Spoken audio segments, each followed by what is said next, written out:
Vamos falar de política, ano importante, né? Ano de eleições municipais em todo o Brasil.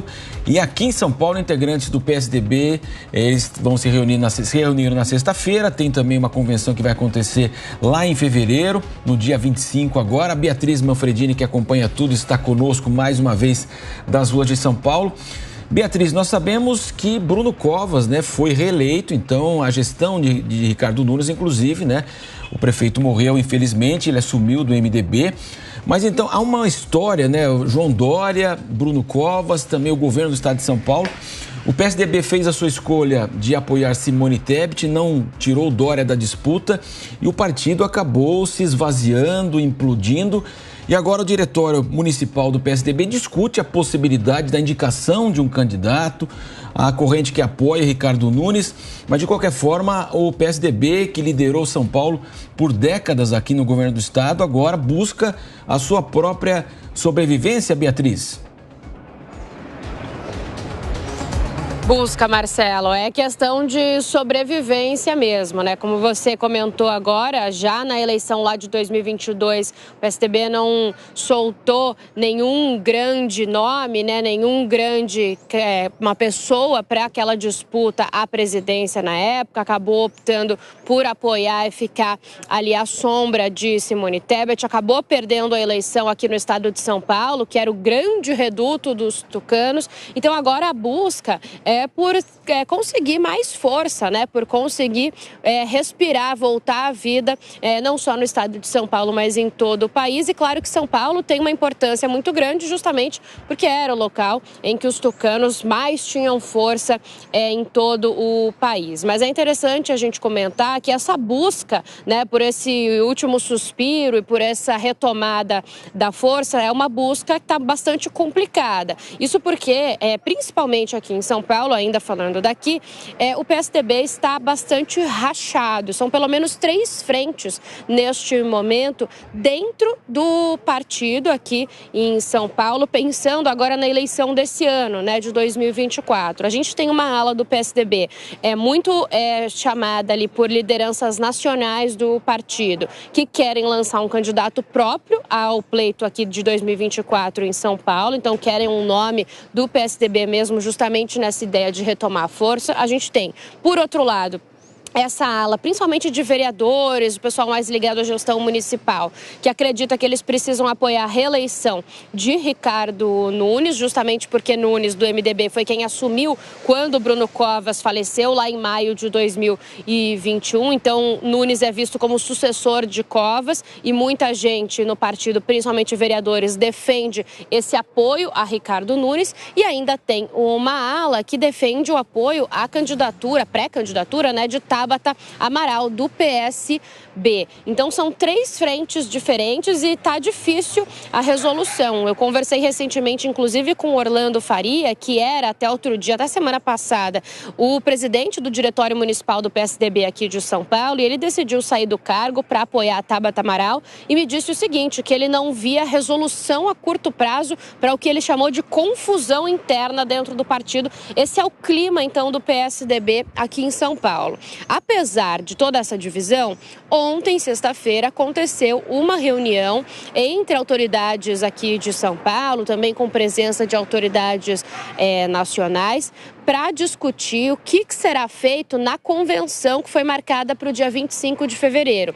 Isso porque atualmente o PSDB aqui em São Paulo está nessa situação de racha e está sem um presidente do diretório municipal, está com um diretor estadual provisório, também não tem nada definido e precisa escolher também o que vai fazer na eleição. Então tudo isso será conversado no dia 25 de fevereiro nessa convenção que foi marcada. O que eu apurei é o seguinte, é que o presidente nacional da sigla, o Marconi Perillo, ele inclusive pretende trazer para essa convenção do dia 25 algumas figuras nacionais do partido, alguns governadores como Raquel Lira e Eduardo Leite, ex-governadores e nomes de peso do partido também como Tasso Gereissati e Aécio Neves. E a ideia, pelo menos o que foi conversado, de acordo com o que eu apurei nessa reunião de ontem, é que eles pretendem sim firmar essa decisão muito levada pela Executiva Nacional de que eles precisam ter pelo menos nas grandes cidades brasileiras, candidatos próprios, incluindo então aqui em São Paulo, que é um quadro muito importante para o partido. Então é isso que deve ser defendido por eles agora, nesse período, né, de ontem, que foi a reunião, até a convenção do dia 25, eles soltaram uma nota, inclusive o partido, dizendo, olha, que os participantes da reunião concordaram que todos os esforços devem ser na direção de reconstruir e reconectar com a sociedade e viabilizar candidaturas próprias nas principais cidades do estado. Então a gente aparentemente tem um indicativo aí do que pode ocorrer nessa convenção, né, de uma decisão que pode ser tomada, mas lembrando que eles têm que resolver essas rachaduras, porque tem gente da sigla se desligando do PSDB para poder apoiar um ou outro. Alguns vereadores, como João Jorge, já saíram da sigla depois de 32 anos para apoiar Nunes, e o caso de Orlando Faria, que eu citei, foi apoiar a Tabata, ainda está no PSDB, mas diz que se o PSDB pedir para sair, ele sai e vai com Tabata. Marcelo. Beatriz, claro que o ano do político é muito diferente do nosso, essas conversações já desde 2023, né? Nessa semana, dia 25 de janeiro, aniversário de São Paulo, todo pré-candidato teve que ter uma agenda, né? A gente acompanhou você desde cedo, o prefeito Ricardo Nunes, que é o candidato à reeleição natural. Eu acompanhei, inclusive, Guilherme Boulos no Mercadão, quase houve um encontro, então a agenda de Nunes empurrou o encontro dele, que seria ali no início da tarde para mais tarde, evidentemente. E também nós tivemos Tabata Amaral, que recebeu aí ministros, inclusive, né? Márcio França, do PSB, lá na sua residência na Zona Sul. E agora surge nessa disputa, ainda muito se fala ainda, claro que tem muito pela frente. A campanha praticamente deu um start nesse 25 de janeiro, embora ainda não haja campanha, né, mas uma pré-campanha, muitos meses até a eleição, mas de qualquer forma agora surge então um outro nome nessa disputa, o ex-ministro da Educação do governo Jair Bolsonaro, no início lá do governo, Abraham Weintraub. Então, ele pode de fato aí também se colocar agora como pré-candidato, e o que poderia acontecer nesse cenário que você trouxe até agora, Beatriz? Ele se colocou, viu, Marcelo? Ele fez uma transmissão ao vivo no antigo Twitter, o X, para lançar a pré-candidatura dele. Então, ele fez uma transmissão nas redes sociais de quase 2 horas, 1h30, 2 horas ali, em que conversou com os seguidores e disse, então, que estava lançando a pré-candidatura. Só que tem um problema. Abraham Weintraub, o ex-ministro do ex-presidente Jair Bolsonaro, atualmente ele é filiado ao PMB, que é o Partido da Mulher Brasileira. Mas ele próprio disse nessa transmissão ao vivo que ele pretende judicializar a questão. Ele quer concorrer a essa eleição aqui em São Paulo em 2024 sem nenhum partido, algo que não é permitido pela legislação brasileira. Então ele diz, durante essa transmissão, que ele vai entrar na justiça fazendo esse pedido. Então que ele não pretende se candidatar pelo PMB, partido em que está filiado atualmente. A gente não sabe no que isso vai dar e se ele realmente vai conseguir. Se não conseguir, a questão é realmente se ele permanece, né, no partido e tenta essa pré-candidatura ou se procura outro, mas é isso que deve acontecer então aí pelos próximos meses. A gente vai acompanhar se Abraham Weintraub continua ou não. Lembrando que além dele, que foi ex-ministro do ex-presidente Jair Bolsonaro, Ricardo Salles, ex-ministro do Meio Ambiente, também tenta emplacar uma pré-candidatura. Marcelo. Beatriz Manfredini trazendo as informações da política aqui local de São Paulo. Daqui a pouco você retorna conosco. Eu quero ouvir o José Maria Trindade. Zé Maria, 3 pré-candidatos praticamente definidos. Agora fica a expectativa do Salles, do Weintraub. O que poderia mudar nesse cenário, Zé Maria? E você que acompanhou muito de perto aí a bancada do PSDB, que era gigante, foi governo, né, com Fernando Henrique Cardoso, tinha uma importante liderança, mas agora, de fato, uma bancada bem pequena em Brasília, né, Zé Maria? Exatamente, o partido corre o risco, inclusive, de não ter legenda, ou seja, não ter atividade política no Congresso nas próximas eleições. Olha, Marcelo, as eleições desse ano são importantíssimas. Elas definirão a plataforma para 2026, as eleições nacionais, de presidente da República, governadores, deputados estaduais, federais e senadores, né?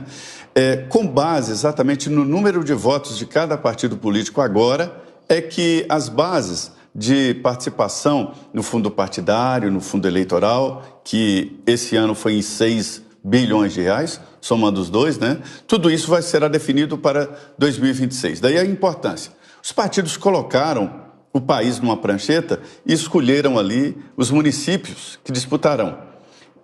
Municípios com mais de 100 mil habitantes recebem um tratamento todo especial. O PL e o PP já decidiram, não farão alianças com o PT. E se algum candidato a prefeito se aliar ao PT, fica sem dinheiro, o partido é que vai distribuir a grana. Esta é a chave para evitar as alianças. E as disputas estão sendo analisadas ali muito bem e São Paulo é a principal. É o maior orçamento do Brasil. Só perde para a Previdência e para o estado de São Paulo, que contém o orçamento da capital, né, da cidade de São Paulo. Daí esse foco em São Paulo. O grupo do ex-presidente Jair Bolsonaro, ele não está muito satisfeito com essa aliança, não. Mas houve ali um acordo de que a família Bolsonaro cuida do Rio de Janeiro e Valdemar Costa Neto cuida de São Paulo. Aí é a praia dele, é onde ele faz o trabalho político, foi deputado estadual por São Paulo, o pai dele foi político aí, o Valdemar Costa, né? Foi político aí também em São Paulo. Daí essa luta interna no PL sobre a candidatura. Jair Bolsonaro ainda não bateu o martelo e não coloca o seu nome a serviço de nenhuma candidatura ainda. Existe ali uma vontade de apresentar candidato próprio, até para perder, mas para definir uma linha e não transmitir a outra esse legado de política. É por isso que é importante acompanhar essa política de São Paulo, mas todo o país agora está em disputa e, repito, é muito importante. Eu tive acesso a uma pesquisa que mostra que o principal influenciador de votos em todo o país é o prefeito, que está no cargo. Ele é o principal influenciador, quando se pergunta ao eleitor quem influencia seu voto. O segundo influenciador é o adversário do prefeito. O terceiro, o governador, e só o quarto, o ex-presidente Jair Bolsonaro e o presidente Lula. Então, a eleição será muito municipalizada neste ano, com exceção de São Paulo, que estão aí tentando fazer um debate nacional, né?